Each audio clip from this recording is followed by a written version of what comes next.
आज का हमारा कॉन्सेप्ट है कैटालिसिस। कैटालिसिस स्टार्ट करने से पहले हम शुरू करते हैं अपना टॉपिक कैटालिस्ट से। तो पहले हमें जब कैटालिस्ट पता होगा तभी हम उसकी प्रोसेस यानी कैटालिसिस को जान पाएंगे। तो पहले देखते हैं कैटालिस्ट क्या है। कैटालिस्ट, अब देखो क्या है, कोई आपके पास कोई रिएक्शन हो रही है, कोई भी ABCD कोई भी रिएक्शन हो रही है, A प्लस बी आपस में जनरल सा ले लेते हैं, A प्लस बी रिएक्टेंट्स आपस में मिलकर आपको प्रोडक्ट C प्लस D दे रहे हैं।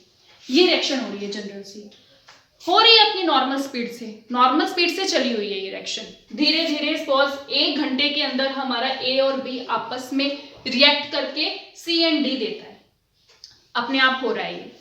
फिर हमने क्या करना है, हमें चाहिए कि रिएक्शन थोड़ा जल्दी हो, मतलब हमें रिएक्शन का रेट थोड़ा इंक्रीज करना है। हमें हाफ आवर के अंदर अपने प्रोडक्ट चाहिए रिएक्टेंट के पास से। तो क्या करना पड़ेगा हमें? तो ऐसा करने के लिए, मतलब रिएक्शन को तेज करने के लिए, रिएक्शन को फास्ट करने के लिए, उसका रेट बढ़ाने के लिए हमें कोई ना कोई सब्सटेंस इसके अंदर इंट्रोड्यूस करना पड़ेगा। और सब्सटेंस भी ऐसा हो जो रिएक्शन को तो स्पीड दे दे, प्रोडक्ट मिल जाए हमें जल्दी, लेकिन खुद पार्टिसिपेट ना करे इस रिएक्शन में। मतलब सपोज कोई कैटालिस्ट मैंने लिया, कोई भी कैटालिस्ट लिया, वो इसके अंदर डाल दिया, रिएक्टेंट के अंदर मैंने डाल दिया, प्रोडक्ट मुझे ऑलरेडी मिल रहा था C प्लस D, बट क्या है कि काफी टाइम बाद मिल रहा था, हमें प्रोडक्ट चाहिए था बहुत कम टाइम में, इंट्रोड्यूस करवा दिया हमने कैटालिस्ट को। अब वो क्या करेगा, वो इन रिएक्टेंट्स के बीच में कुछ ऐसा करेगा, वो इनके बीच में ऐसा कुछ केमिकली प्रोड्यूस करेगा, कुछ इंड्यूस करेगा, चाहे वो उनकी बॉन्ड्स की ब्रेकिंग को तेज करे या बॉन्ड्स फॉर्मेशन को तेज करे, कुछ भी करेगा, वो रेट ऑफ रिएक्शन को इंक्रीज कर देगा। प्रोडक्ट अब हमें नॉर्मल टाइम से पहले मिलना शुरू हो जाएगा। लेकिन इस बात का भी ध्यान रखना होगा कि वो कैटालिस्ट रिएक्टेंट के साथ ना रिएक्ट करे, क्योंकि अगर वो कैटालिस्ट रिएक्टेंट के साथ रिएक्ट कर गया तो वो तो हमें प्रोडक्ट ही अलग दे देगा। ठीक है, जैसे A प्लस बी यहाँ पे हमारे C प्लस D दे रहे थे, प्रोडक्ट दे रहे थे हमें, अगर मैंने इसमें कोई कैटालिस्ट ऐड किया है ना, तो उसका काम सिर्फ क्या होता है, प्रोडक्ट को फास्ट स्पीड से देना, मतलब रेट ऑफ रिएक्शन को इंक्रीज करना। कैटालिस्ट को खुद उसके साथ नहीं मिलना है, क्योंकि अगर कैटालिस्ट भी इसके साथ मिल गया, कंबाइन कर गया, तो हमें प्रोडक्ट ही डिफरेंट मिल जाएगा जो हमें रिक्वायर्ड ही नहीं होगा। सो क्या हुआ कैटालिस्ट? कैटालिस्ट हमारे पास एक ऐसी स्पीसीज है विच increases the rate of reaction, which increases the rate of chemical reaction without taking part in it itself. तो कैटालिस्ट ऐसी स्पीसीज है हमारे पास जिसके अंदर रिएक्शन का रेट ऑफ रिएक्शन इंक्रीज हो जाता है, मतलब कैटालिस्ट रेट ऑफ रिएक्शन को इंक्रीज कर देता है without taking part in itself, अपने आप उसके अंदर टेक पार्ट किए बिना। तो ये होता है हमारे पास कैटालिस्ट। ऐसी स्पीसीज जब भी हमें चाहिए होता है कि हमारी रेट ऑफ रिएक्शन फास्ट हो, हमारा प्रोडक्ट जल्दी बने, तो ऐसे सब्सटेंसेस को हम अपने रिएक्टेंट्स के अंदर इंट्रोड्यूस करवाते हैं। इंट्रोड्यूस करवाने के बाद क्या कर देते हैं, वो रिएक्टेंट्स के बीच में कुछ ऐसा केमिकल नेचर प्रोड्यूस कर देते हैं कि वो इंस्टेंटली, या ये कहो पहले से जल्दी रेट में हमें प्रोडक्ट्स देना शुरू कर देते हैं। तो ये होता है हमारे पास कैटालिस्ट। अब हम देखते हैं कैटालिस्ट को या कैटालिसिस को। और कैटालिसिस क्या है? इस प्रोसेस को जो कैटालिस्ट करता है, क्या रिएक्टेंट्स के साथ कंबाइन करके जल्दी से रेट ऑफ रिएक्शन को बढ़ा के जो प्रोडक्ट हमें देता है, इस सारे प्रोसेस को हम बोलते हैं कैटालिसिस। तो कैटालिसिस क्या है? It is entirely dependent on catalyst. तो कैटालिस्ट जब भी कोई रिएक्शन करेगा, जो भी प्रोसेस करेगा, उसी प्रोसेस को हम बोलते हैं कैटालिस्ट। अब हम कर लेते हैं इसके टाइप्स के बारे में।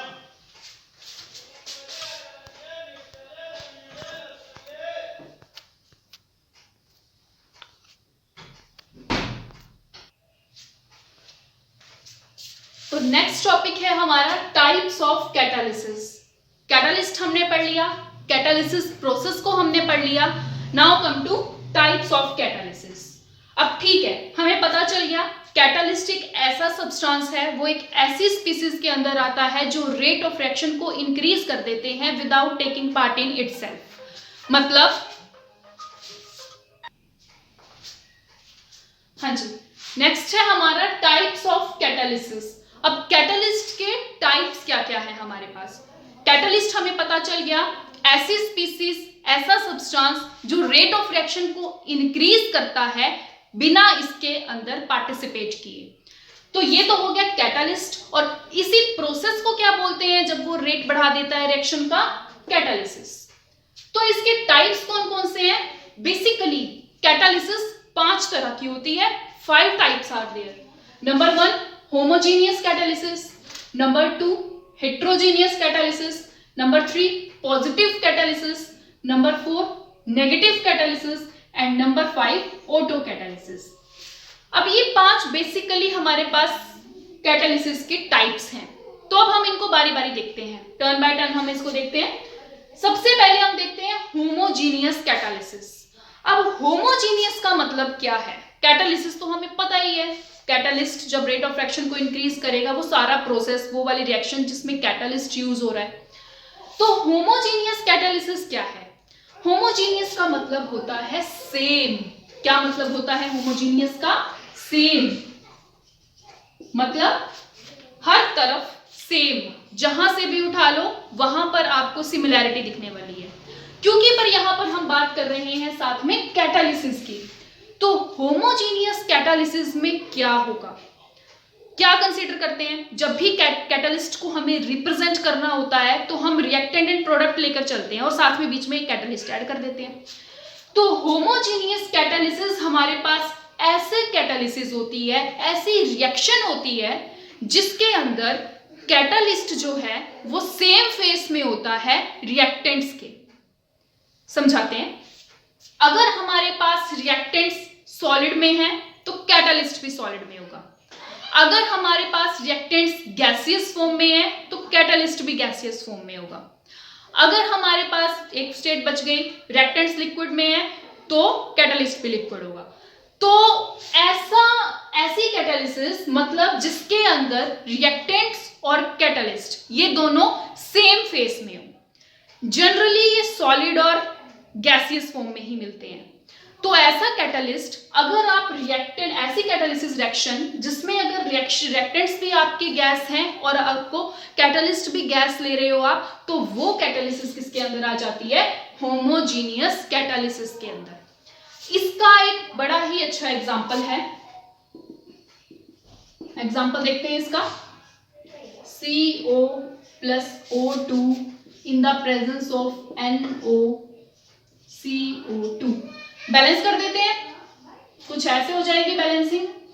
बैलेंस्ड है हमारी रिएक्शन। तो चलिए, अब मैं कहती हूं कि ये एग्जांपल है होमोजीनियस कैटालिसिस का। कैसे है? क्या भाई, रिएक्टेंट देख रहे हो, कार्बन मोनोऑक्साइड एंड O2, दोनों क्या है? ये गैस है। कैटालिस्ट जो हमने लिया है NO, वो भी क्या है? गैस है। कैटालिस्ट भी गैसियस फॉर्म में, रिएक्टेंट भी गैसियस फॉर्म में, दोनों गैसियस फॉर्म में। That's why it is the example for homogeneous catalysis. Next है हमारे पास हेट्रोजीनियस कैटालिसिस। अब heterogeneous catalysis just opposite to homogeneous catalysis. Homogeneous catalysis के अंदर फेस सेम थे। किसके फेस सेम थे? कैटालिस्ट का और रिएक्टेंट्स का। ये भी गैसियस था हमारे पास, ऑक्सीजन भी गैस, इधर NO भी गैस। तो ये एग्जांपल था होमोजीनियस कैटालिसिस का। अब आता है हेट्रोजीनियस कैटालिसिस। ऐसी रिएक्शंस जिसके अंदर कैटालिस्ट रिएक्टेंट से अपोजिट फेस में होगा। अपोजिट मतलब अलग फेस में होगा। अगर मैं रिएक्टेंट्स गैसियस ले रही हूं तो कैटालिस्ट सॉलिड होगा। अगर और भी हो सकता है, अगर आपके रिएक्टेंट सॉलिड हैं, कैटालिस्ट आपका गैस फॉर्म में होगा। तो मतलब क्या है, कहने का मतलब क्या है? हेट्रोजीनियस कैटालिसिस जिसके अंदर रिएक्टेंट्स एंड कैटलिस्ट का फेस अलग अलग होगा। एग्जाम्पल देखते हैं इसका। आप सबको एमोनिया की मैन्युफैक्चरिंग के बारे में तो पता होगा। जनरली बहुत एक जनरल सी मैन्युफैक्चरिंग जो बहुत कॉमन है, हेबर्स प्रोसेस, जिसके अंदर हम एमोनिया की फॉर्मेशन करते हैं with the help of nitrogen and hydrogen. लिखती हूं मैं वो रिएक्शन।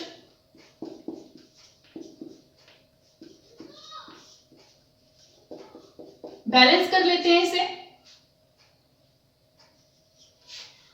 This is balanced. अब आपको पता होगा अच्छे से कि जब भी हेबर्स प्रोसेस के थ्रू हम एमोनिया बनाते हैं, किसका यूज करके? नाइट्रोजन एंड हाइड्रोजन का यूज करके। तो उसमें जो कैटलिस्ट हम ऐड करते हैं वो होता है आयरन। अब देखो, नाइट्रोजन भी क्या है हमारे पास यहां? गैस। हाइड्रोजन भी क्या है हमारे पास यहां? गैस। क्या आयरन गैस है? नो, आयरन क्या है? सॉलिड। तो जरा देखिए, कैटलिस्ट और रिएक्टेंट्स दोनों का फेस क्या हो गया? अलग अलग हो गया। कैटलिस्ट सॉलिड है, रिएक्टेंट्स हमारे पास गैस हैं। तो ऐसी रिएक्शंस या ऐसी कैटालिसिस कौन सी होती है हमारे पास? Heterogeneous catalysis. So this is about homogeneous. पहली हमने होमोजीनियस कर ली, सिंपल, जिसके अंदर रिएक्टेंट्स और कैटालिस्ट सेम फेस के हो। हेट्रोजीनियस, जिसके अंदर रिएक्टेंट्स और कैटालिस्ट डिफरेंट फेस के होंगे। अब आ जाता है पॉजिटिव कैटालिसिस। पॉजिटिव कैटालिसिस, पहले नाम ही देख लो इसका क्या है? पॉजिटिव। पॉजिटिव मतलब ये रेट ऑफ रिएक्शन को बढ़ा रहा है। देखो, वैसे तो कैटलिस्ट को हम जनरली यूज करते हैं रेट ऑफ रिएक्शन को बढ़ाने के लिए, लेकिन कुछ एक कैटलिस्ट हमारे पास ऐसे भी होते हैं जो रेट ऑफ रिएक्शन को डिक्रीज भी कर देते हैं। उसे हम आगे करेंगे नेगेटिव कैटालिसिस में। तो पहले तो बात हम पॉजिटिव कैटालिसिस की कर रहे हैं, तो इसे देखते हैं। अब पॉजिटिव कैटालिसिस के अंदर हमारे पास क्या आता है? ऐसे सब्सटेंसेस जो एक्टिवेट कर रहे हैं रेट ऑफ रिएक्शन को, केमिकल रिएक्शन को एक्टिवेट कर रहे हैं, वो आते हैं हमारे पॉजिटिव कैटालिस्ट के अंदर। पॉजिटिव कैटालिस्ट के अंदर मैं अपनी ये हेट्रोजीनियस वाली रिएक्शन भी लेकर चल सकती हूँ सिंपली। बस मुझे एक यहां पर क्या ऐड करना है? आयरन तो था ही, बस मुझे एक यहां पर क्या ऐड कर दिया? मॉलिब्डेनम। अब ये एक्टिवेटर हो गया। यहां पे एक्टिवेटर मतलब ये रेट ऑफ रिएक्शन को इंक्रीज कर रहा है। तो ऐसे सब्सटेंसेस जो रेट ऑफ रिएक्शन को इंक्रीज करें वो किसके अंदर आते हैं? Positive catalysis. अगला है नेगेटिव कैटालिसिस। तो नेगेटिव कैटालिसिस में कौन आते होंगे? सिंपली वो सब्सटेंसेस, वो कैटालिस्ट जो रेट ऑफ रिएक्शन को डिक्रीज कर रहे हैं। इसका भी एक एग्जांपल हम लेते हैं नेगेटिव कैटालिसिस का। नेगेटिव कैटालिसिस का एक इजी एग्जांपल क्या हो सकता है? Hydrogen peroxide. हाइड्रोजन परऑक्साइड, जब हम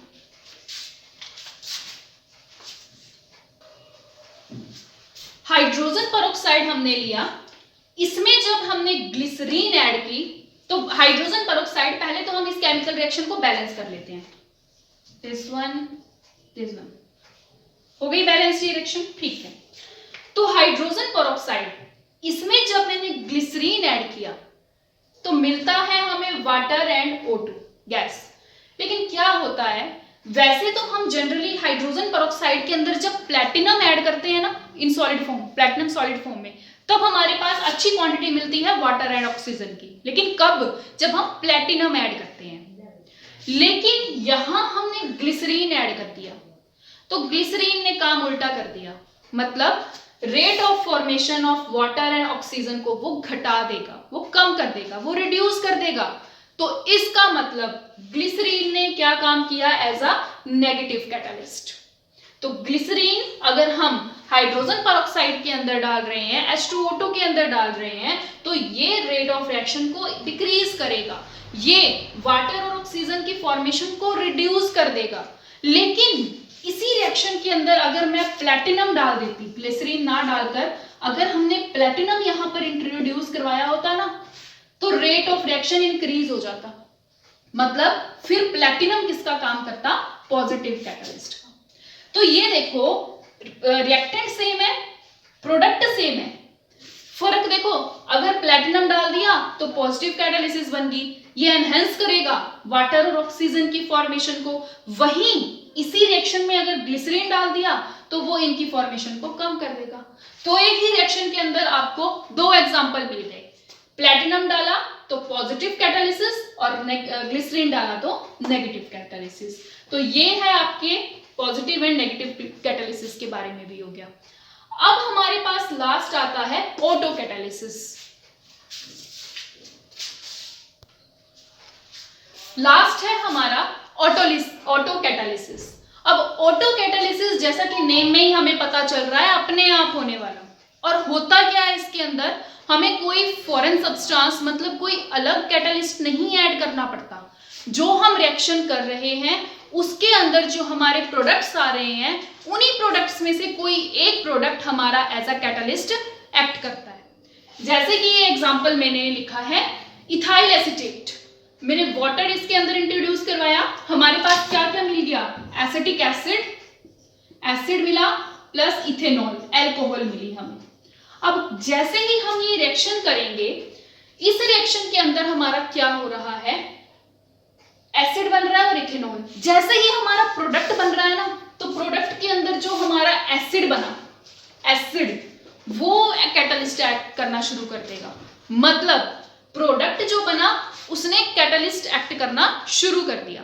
तो क्या मतलब है, इसके अंदर हम कोई फॉरेन सब्सटेंस, फॉरेन कैटालिस्ट, बाहर से कोई कैटालिस्ट ऐड नहीं करवाना पड़ता हमें। इसमें सिंपली रिएक्शन से के रिजल्ट से जो प्रोडक्ट बनते हैं उन्हीं प्रोडक्ट्स में से कोई एक प्रोडक्ट कैटालिस्ट का काम करना शुरू कर देता है और हमारी रेट ऑफ रिएक्शन इंक्रीज होना शुरू कर देती है। तो ऐसी रिएक्शंस का जो रेट है वो धीरे धीरे बढ़ता रहता है, अच्छे रेट से बढ़ता है, क्योंकि उसके अंदर जो प्रोडक्ट बन रहा है वही तो कैटालिस्ट का काम कर रहा है। तो ऐसी रिएक्शंस जिसके अंदर रिएक्शन के बाद प्रोडक्ट जो बनता है वो एज अ कैटालिस्ट एक्ट करता है, बजाय कि हमें कोई और इंट्रोड्यूस करवाना पड़े। तो ऐसी रिएक्शंस को, ऐसी कैटालिटिक रिएक्शंस को क्या बोला जाता है, क्या, ऑटो कैटालिसिस। सो ये है आपका सारा कैटालिसिस के बारे में। तो फिर से एक ब्रीफ इंट्रोडक्शन दे देती हूँ कैटालिस्ट की, कि कैटालिस्ट हमारे पास एक ऐसा सब्सटेंस है जो रेट ऑफ रिएक्शन को इंक्रीज करता है बिना उसके अंदर पार्टिसिपेट किए। 5 उसके टाइप्स हैं मेनली। होमोजीनियस कैटालिसिस, जिसके अंदर रिएक्टेंट्स और कैटालिसिस का फेज सेम होता है। हेट्रोजीनियस कैटालिसिस, जिसके अंदर रिएक्टेंट्स और कैटालिस्ट का फेज डिफरेंट होता है। पॉजिटिव कैटालिसिस, कैटालिस्ट जो रेट ऑफ रिएक्शन को एक्टिवेट कर रहे हैं, बढ़ा रहे हैं। नेगेटिव कैटालिसिस जो रेट ऑफ रिएक्शन को कम कर रहे हैं, डिक्रीज कर रहे हैं। और ऑटो कैटालिसिस जिसके अंदर खुद एक product as an catalyst add करते हैं। So this all is about the catalyst.